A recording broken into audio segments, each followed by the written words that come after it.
just think O'Hara's not ready to accept it, to be honest. This is the Social here on talkSPORT 2 with me, Olly Clink. I'm alongside Dan Bardell and Jacob Hawley. Let's hear from the Arsenal manager, Mikel Arteta, who says their solid defence has been the foundation for their amazing start to the season. Just 3 goals conceded in the Premier League. They'll break a 122-year club record with an 8th consecutive clean sheet if they keep out Slavia Prague in the Champions League. The Spaniard admits that won't be easy, though.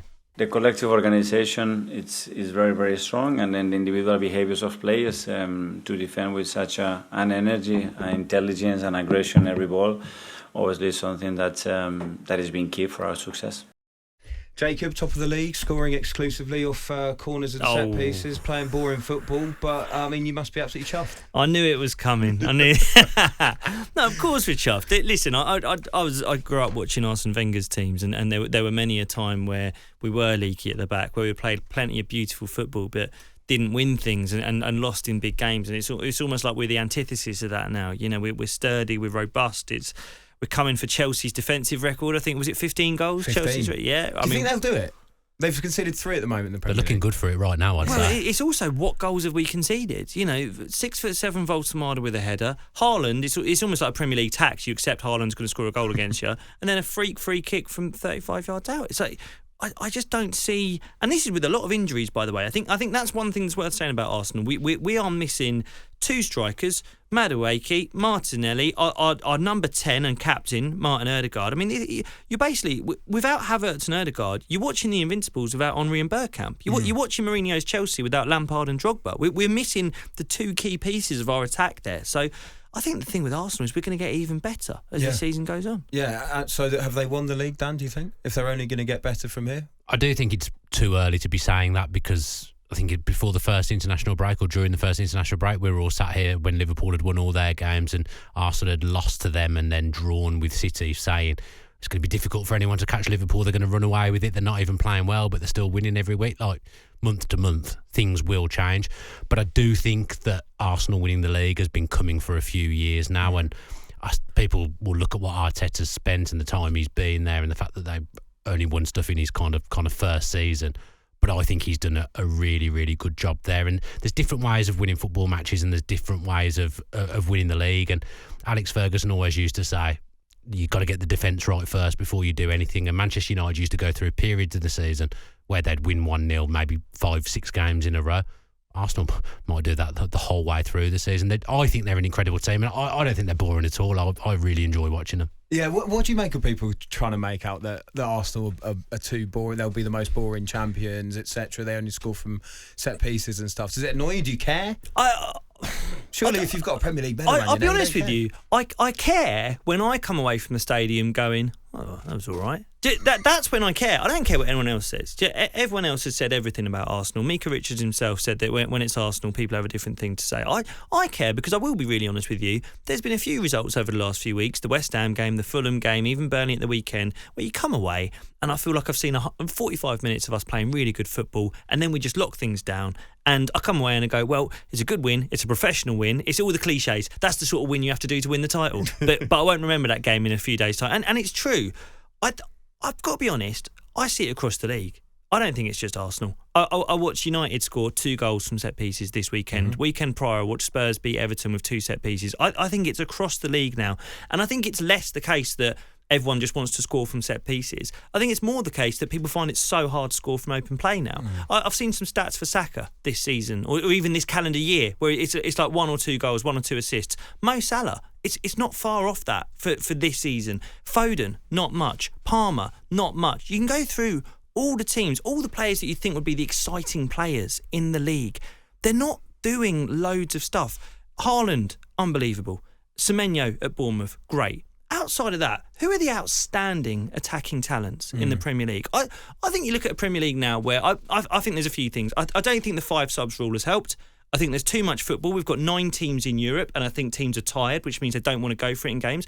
I think also, if you look at the Premier League now, we've always had a lot of talent in the Premier League. The managerial talent in the middle of the Premier League, I think, is better than it's ever been. It's true, yeah. You look at Glasner, you look at Iraola, they would manage top teams in Europe. And yes, they're good attacking managers, but they know how to set up to stop their teams conceding week in, week out. And that's why you're seeing set pieces. It's not because everyone wants to play that football. And by the way, everyone's doing it. Everyone's doing long throws. Everyone's scoring from corners. It's because it's so hard to score from open play now. Yeah, talking of players lighting up the league, Yes. What have you made of Victor Gyökeres so far? Have you looked at my Twitter account? Look, Look, I may or may not be referencing that. Arsenal fans have been spoiled over the years. We've had Thierry Henry's, Van Persie's, Aubameyang. I think, Olivier Giroud, we didn't all love him at the time. He's France's highest ever scorer, right? Gyökeres is not a silky player. He's not a subtle player. It's not footwork. It's not clever stuff. But it's over the last couple of years, I've watched Gabriel Jesus, I've watched Kai Havertz, and they're clever players who like to collect in midfield. Victor Gyökeres runs at the goal every minute of the game. He doesn't stop doing it. From the start to the final whistle, he just runs at that goal because he wants to score a goal. And we haven't had a player that does that in a while. And I think, honestly, it's helped us an awful lot. And the Burnley game's a case in point. First half, I thought was his best performance in the shirt. He goes off at half-time. It looks like it's going to be a grade 3 hamstring injury. He's going to be out for 3 weeks or so. Merino comes on, who was our hero end of last season. You might as well have switched off. It was the best advert for the 3 p.m. blackout you're ever going to get, because it was nothing, because we couldn't create without him. So as much as it's taken me time to warm to Victor Gyökeres, and by the way, this is a £55 million striker. This is what Wolves wanted for Strand Larsen. This is what Newcastle paid, you might remember, Ollie, for Johan Visser with one knee, who was available on a free next summer. You wait for Visser, mate. He's going to tear it up. I think, look, he was an inexpensive option that allowed us to buy other players, and he's done a really good job. What have you made then of Gyökeres? Because to be fair to Jacob, I think that if you're not an Arsenal supporter, you're not watching each minute of each game and not seeing that maybe the runs that Gyökeres is making. I remember a lot of Arsenal fans after the game against Newcastle saying it was his best performance, despite the fact he didn't score. It was the way he was dragging the defenders wide. I mean, are you having that? Do you think that he is having a decent season so far in an Arsenal shirt? Yeah, I've watched a fair amount of 90 minutes of Arsenal games, and I think he's what they needed. I think his goal return will probably improve as the season goes on. I think you're right to kind of praise him as like an occupier. Like he will occupy back lines and create more space for other players to score. For centre backs, He's fast and he's massive. So they're two things that defenders don't really like facing. I think when he gets up to speed and he gets used to us, because he didn't have much of a pre-season either. So when he's first playing as well, he's building up his minutes and building up his fitness. If he gets 10 to 15 goals for Arsenal and they win the league, that's a successful signing. I won't care what anyone says. Yeah, that's very true. Now, you brought up already a couple of the players from Arsenal's past, from the Invincibles, and I was just wondering, Jacob, if we could get from you a combined 11 from Set Piece FC and the Invincibles. Because, I mean, this is really tough, isn't it? Because I think when you actually compare them, obviously the Invincibles were so built on their defensive solidity as well, which is much like this team now. So we'll start in goal. I mean, who are you going to have in goal? David Raya? I'm going David Raya over Jens Lehmann. I think Jens Lehmann was a brilliant goalkeeper. I think David Raya has a shout for being the best keeper in the league at the moment. The way he plays out with the ball at his feet, the way he catches crosses, he's very, very, very good at that. I think he's already got 2 Golden Gloves awards. He's definitely going to get another one this season. Yeah, Raya in goal. Okay. Easy. What about the back line then? Who's in that back four? For you? So Lauren starts. Okay. Yeah. Really? Yeah, okay. I love Timber, but Lauren was a monster. And he locked up so many of the best wingers in Europe, let alone the Premier League. And I do think back then there was slightly more attacking talent. Do you think he's actually a bit underrated? Massively. And I think if you ever watch Freddie Ljungberg talk about Lauren and what it was like to have him behind him, especially back then where right-sided midfielders and fullbacks were a real partnership in the game, right? Lauren for me. I'm going to go controversial now. For centre back, I'd go Saliba and Gabriel. Really? Because of the partnership? Not just the partnership. I think separate from the partnership. Name a better left-footed centre-back in Europe. Well, right now, you can't. No, they're probably they are the two best. Yeah, they're incredible. They are. Yeah. I really think so, and I think Saliba is heir to the throne to be one of the best centre backs in the world. And like Campbell was brilliant. He was brilliant. But I'm sorry, what Arsenal centre backs do now, the way we press teams in, that they play on the edge of the opposition box.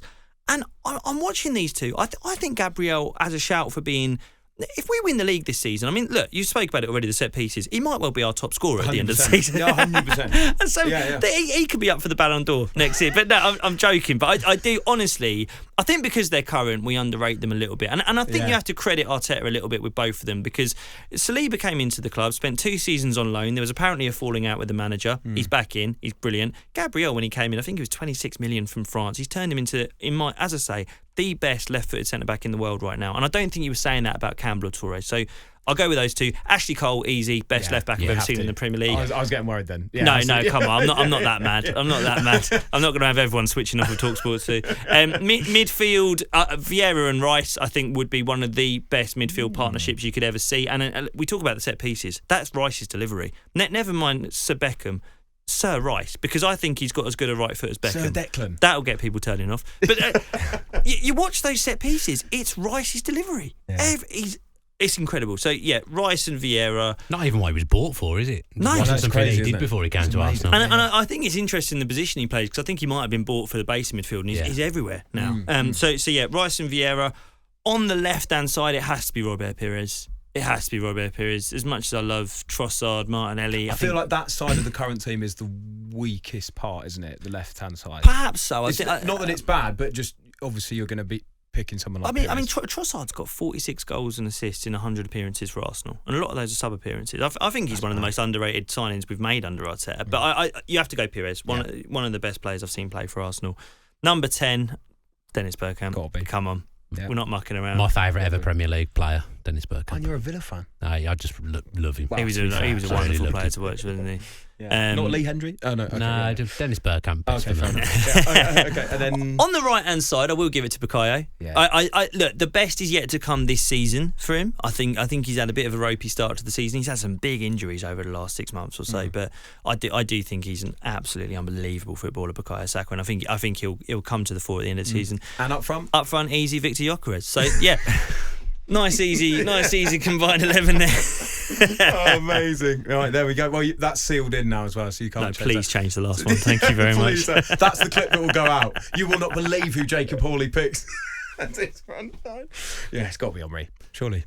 But yeah, best centre forward I've seen in the Premier League. Although Haaland at some point may overtake him. It's hard though, because Haaland's a goal scorer, but Henry, pure footballer, wasn't he? Footballer. But is he the best Premier League player of all time? Henry? Yeah. Yeah.